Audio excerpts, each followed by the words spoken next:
আমাদের রক্ত রাজপথে শুকানোর আগেই তাদের কেন শোক দিবস, তাদের কেন জন্ম দিবস, এগুলা পালন করার মানে কি?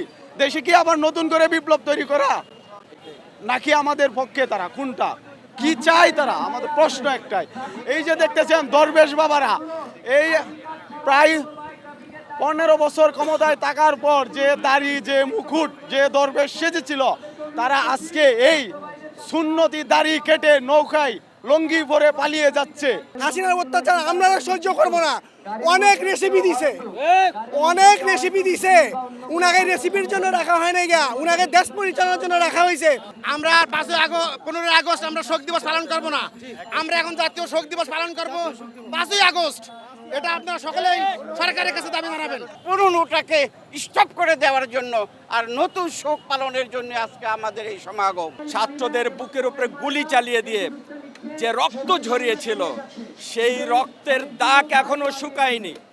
আজও যদি এই স্বৈর শাসকের পক্ষে কেউ কথা বলে, তাহলে তাদেরকে যে আয়নাঘর তৈরি করে মানুষকে জীবন্ত মানুষকে কবরের মধ্যে রাখা হয়েছিল, সেই কবর ওদেরকে সেখানে ঢুকিয়ে দিয়ে তার কি স্বাদ, এটা নেওয়া উচিত বলে আমি মনে করি। নতুন যে শোক আমরা পালন করতেছি, এই নতুন যে হত্যাকাণ্ড ঘটেছে, এই হত্যাকাণ্ডের দায় যদি বর্তমান সেনাপ্রধান, বর্তমান প্রেসিডেন্ট যদি দায় এড়িয়ে যায়, তাহলে তাদেরকেও গণহত্যার দায় আমরা আন্তর্জাতিক আদালতে এবং বাংলাদেশের দ্রুত বিচার ট্রাইব্যুনালে আমরা তাদের বিরুদ্ধে আমরা মামলা দায়ের করব। ওনার সে অডিও রেকর্ডিংয়ে কথা শুনলাম যে সারা বাংলাদেশ থেকে তোমরা ঝাঁপিয়ে পড়বা, মনোমিছিল করবা এবং রাজপথে থাকবা এবং শোক দিবস পালন করবা। যদি তোমাদেরকে প্রতিহত করতে আসে, তাহলে তোমাদের জীবন মরণ দিয়ে তোমরা আটকে রাখবা।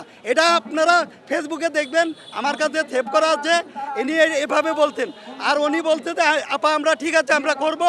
স্বৈরাচার হাসিনা কোনোদিন, এই খুনি হাসিনা কোনোদিন এই বাংলার জমিনে পা যদি রাখে, আপনারা ওনার বাপ যেভাবে এই এই বিল্ডিং এ তাকে কি করেছিল, গুলি করে মেরে ফেলছিল, ওই স্বৈরাচার শেখ হাসিনা যদি এই দেশে আসে, তাহলে ওর রক্তের পিণ্ড পর্যন্ত আমরা দেখতে দেবো না।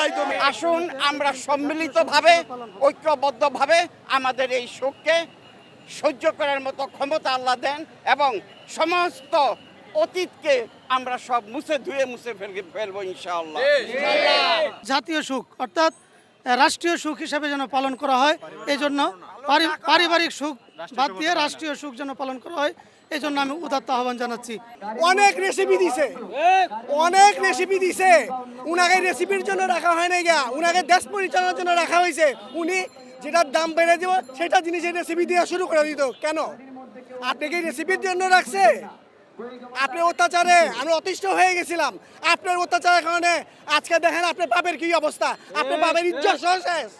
এলো মুক্ত চিন্তার স্বাধীন দৈনিক খবরের কাগজ। এখন খবর হবে নিখাত, নির্ভীক, নিরপেক্ষ।